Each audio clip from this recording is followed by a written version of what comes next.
Hey everybody, thanks for joining us. My name is Brandon Lance. I'm the optical coordinator with Medical Missions Outreach, but today I'm going to be talking to you about travel safety and safety when you're abroad on our trips.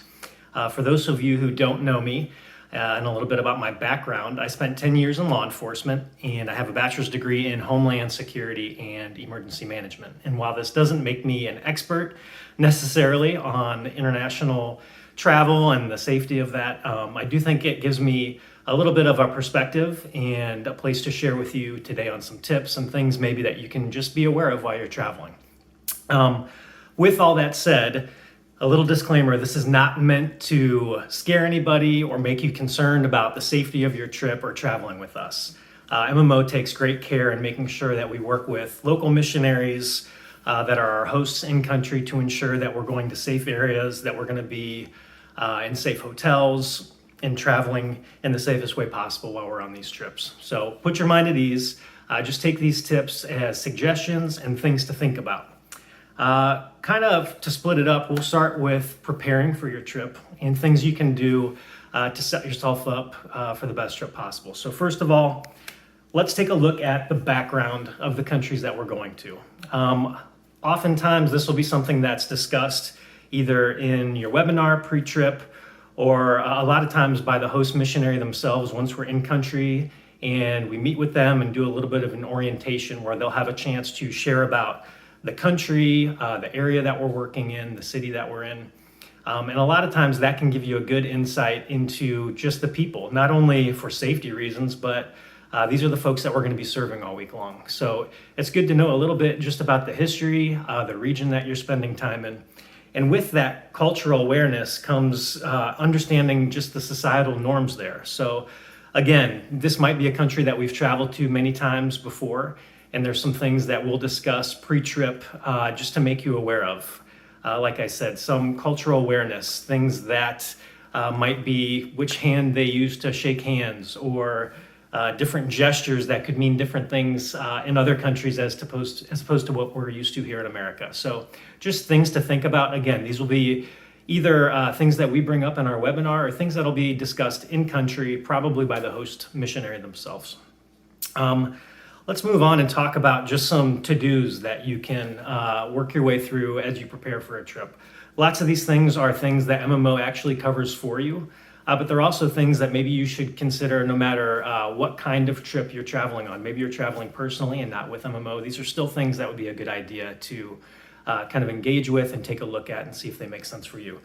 Number one is travel insurance. Recently, MMO has started covering travel insurance for you as a part of your trip. But it's a great thing to look into otherwise. This can help you in the event of flight delays, different hiccups that can happen when you travel. And this will help you offset the cost of those expenses that really are bound to happen sooner or later if you travel internationally on a regular basis. Another thing to take a look at is vaccines. The CDC website will have recommendations for vaccines that you should get depending on where you're traveling. Now, MMO does not require that you get these vaccines, but we do suggest that you take a look and see what's required in that area. I know for myself personally, when I first started traveling with MMO, one of the first trips I went on was Kenya. And because of the vaccines I got for that trip, they set me up for 5 to 10 years of immunity for those diseases. And it's not been something that I've had to worry about too much since. So take a look there. Another thing that MMO takes care of for you is the Smart Traveler Enrollment Program, or STEP. And this is a program that the State Department puts on, and basically it just kind of makes them aware of U.S. citizens traveling abroad. So they will have contact information for you and kind of a heads up as to who is in what country when, should things of a global nature kick off while we're there, or they need to reach out to people or make emergency contact with family members back home, those sort of situations. So again, that's something MMO actually takes care of for you. You don't have to worry about that, but something to be aware of in your own travels and just be aware of that going forward. Last couple of things here. Hard and digital copies of your passport. So again, MMO, Bradley, myself, Joseph, whoever is your team leader will be carrying hard copies of your passports on us. So we have a color copy just in case there's some kind of emergency and yours is misplaced or lost. So it's a good idea for you to be a little bit redundant in this area and have that on you as well. I know personally I have copies of all my identifications in a folder on my phone, and I think that makes sense. It's something that's always with me, so you can take a look at doing that. And lastly, cash. Cash is kind of the easiest way in these countries to work. Oftentimes, it's one of the first things we do once we get into a country. We take a look at the best rates, the safest place that we can exchange money, and that's going to be your best option most of the places we go, whether it's souvenirs on the street or buying Cokes at the market or what have you. Credit cards are easy to get lost and stolen and that kind of thing, and cash is just a kind of a more streamlined, simple way to work. You can split it up. And along those lines also, inevitably everyone is going to bring credit cards. So do alert your banks and your credit card companies that you're going to be traveling ahead of time. That way you don't run into any hiccups there. All right, let's move on to what happens now when you're actually on the trip. We're going to the airport. We're in country. Some things to think about there as well. So first off, airports. A lot of these tips for the next few categories are just things that personally I feel people should be aware of all the time, whether you're traveling abroad, domestically, just in your day-to-day life. It's a lot about just being aware of your surroundings. So first off, in the airport, don't leave your baggage unattended. This is kind of an obvious no-brainer thing, but oftentimes you can assume that somebody's watching it and I'm just running over here to get a bottle of water. I'll be right back. Or, what have you. Keep an eye on your luggage. If you want to do that and you don't want to roll your bag around the Detroit airport when you have a 4-hour layover, that's fine. Just check in with somebody and make sure that they have eyes on it for you. Kind of along those lines, thinking in flight now. Depending on where you're traveling, you could be traveling overnight for, long hours in a plane and the lights are out and people are asleep. If you get up to use the restroom, just be mindful of where your belongings are. Don't leave your AirPods on your tray table when you go to the bathroom and assume that everyone around you is trustworthy. Again, just common sense things. Be aware of, where your passport is, where your wallet is in your bag. Check on your items in the overhead compartment periodically. Just common sense things to think about. All right, let's move on to in-country now. So we've landed, we're headed to the hotel, we're traveling by bus to market, we're in clinic. Here's just some things to think about there as well.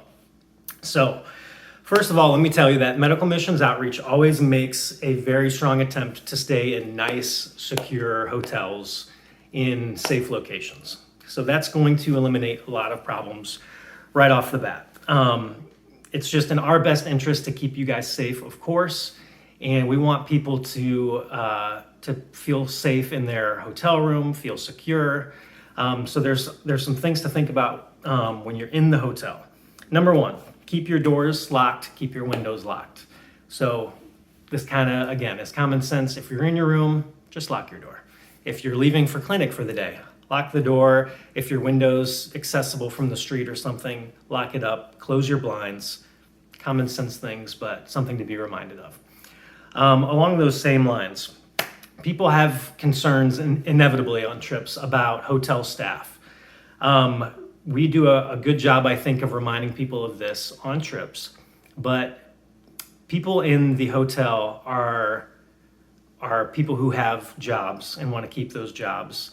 And oftentimes in the countries that we're working in, those are, that job that they have at the hotel is far more valuable than what they can get for your Kindle or iPad or whatever. They would much rather have the long-term security of their job. So with that being said, always lock up your passport in your room. I know a lot of people who are kind of insistent on having their physical passport with them all the time. That's understandable, but the digital copy and those paper copies of your passport will work just as well to identify yourself. And in some rare occasion that an authority would need to see your physical passport, you know where to find it. Your passport is far less at risk in your hotel room, zipped in the liner of your suitcase than it is in your backpack or in your pocket traveling with you every day. This also goes for electronics. I bring up my laptop on almost every trip. Leave that stuff in your room if you can and just pack it up. That's what I do. I don't leave it out on the bed. I don't leave my, earbuds out on the bed. I just kind of pack it up and put it out of sight. Out of sight, out of mind. Take that temptation away from someone, and 99 times out of 100, you're not going to have to worry about it at all. Again, it's much safer in your hotel room than it is on you in clinic or wherever we happen to be out and about. All right. The last thing with hotels, just be mindful of your surroundings, be mindful of the people that are around. If you see anyone suspicious, a person that's not hotel staff that's hanging around, just let an MMO staff member know and we can talk to the hotel about it. All right, now we're gonna move to kind of in public. So this is our downtime when we're at the hotel. This is when we're shopping for souvenirs, we're going out to eat, after clinic, what have you. Something to keep in mind, as an American, you will stand out. So the moment our bus pulls up and 40 of us pile off and we're all laughing and taking pictures and joking with each other and, the rest, it's very apparent to people that we're tourists and that we're at the very least North American. So that tells people, that we do have iPhones and the rest. And we probably have money because we're there to shop. All the North American stereotypes, which are true for the most part. So this is something just to be mindful of. As soon as you step off that bus, people are aware of you. So things to think about.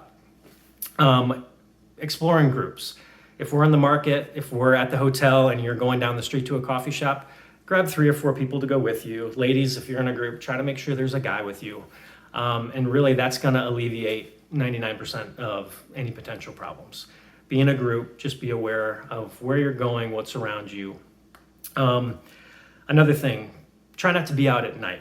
There are exceptions to this, again, like coffee shop right down the street, depending on what type of area, and check in with your team leader and see what they have to say about that. Usually if you're in groups and it's close by, it's not a problem, but you definitely don't want to be out at night if you don't really need to. You don't want to be out by yourself. Another thing, expensive jewelry, dressing flashy, that kind of stuff is going to draw attention to you. And that's kind of the name of the game. Anything you can get to just sort of blend into the crowd is going to benefit you. So, leave your expensive watches at home. Ladies, if you're married, leave maybe the engagement ring at home, and it's going to be much safer than traveling around with you on our trips. Something to think about too is carrying like a dummy wallet, or if not a separate wallet. What I'll often do is I'll have the majority of cash that I've changed that I'll either leave in the room or keep on me in a different location, and I'll keep a smaller amount separate so that whether it benefits me and I'm haggling for prices and I say, shoot, this is all I have, or if there is some kind of confrontation and I'm asked for money, I can pull out that smaller amount and just kind of avoid the situation entirely. So that's something to think about as well. Walking around these markets and in public, if you're carrying a bag on you, think about carrying it across your body, keeping it in front of you. That way you have eyes on it all the time. Oftentimes we'll just leave all that in the bus. Usually we'll have a bus driver that stays with the vehicle all the time. So he'll drop us at a location. We'll ask everybody to kind of roll up the windows, lock them up, and we can leave all of our belongings on the bus, not have to haul them around or worry about what's happening to them. Kind of the last thought on that, no valuable is worth your safety. So if you have somebody on the super rare occasion on our trips that is confrontational, asking you for something, getting aggressive, just give them what they asked for, and that's going to diffuse the situation and ensure that you're safe and whatever is lost can easily be replaced. So just some final thoughts. Again, the name of the game is just situational awareness. That doesn't mean you have to be, a Navy SEAL on high alert all the time, but just think about who's around you, keep an eye on people, understand where you are in the mall, where the exit is that you came in, where's the nearest exit to leave if you had to. Again, these are common sense things that really I think you should be aware of all the time, no matter where you are in today's day and age. So be situationally aware, observe your surroundings, kind of trust your gut. If you're in a place that doesn't feel right, or a certain person, that's close to you is giving you, the evil eye, and you just get kind of freaked out by it, get yourself out of that situation. Don't ignore those kind of feelings. Lastly, I just want to reiterate, these are things to think about. I have never in my 7 years of traveling with MMO now ever felt unsafe, insecure in a location like we were somewhere that we shouldn't be. We go to great length to make sure that we are in safe hotels, going to safe places where tourism is normal. And I think you'll find that you're going to feel perfectly safe on your trip as well. These are just some things to keep in mind. So thanks for listening. If you have any questions, please reach out to me at my email address, and we can talk about this further. Thanks for checking in.